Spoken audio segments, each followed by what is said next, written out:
লোককে আমি অপহরণ করেছিলাম। ওনারা কি বলেছেন? এখানে ফেরিনা ইলমাস লেখা। তাহলে আপনি কেন সারা ফোন বলছেন? ও মিথ্যা বলছে। আমাকে অপহরণ করা হয়নি, স্বেচ্ছায় গিয়েছিলাম।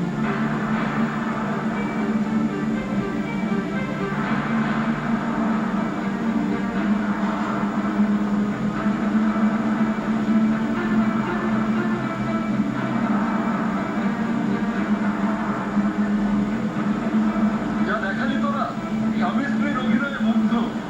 কথা বলো না, আপনি মুখ সামলে কথা বলুন। কোনো কথা বলো না। আপনার মেয়ে তো বেশ দেখিয়েছে। হ্যাঁ, এবার ঠিকই সত্যি কথা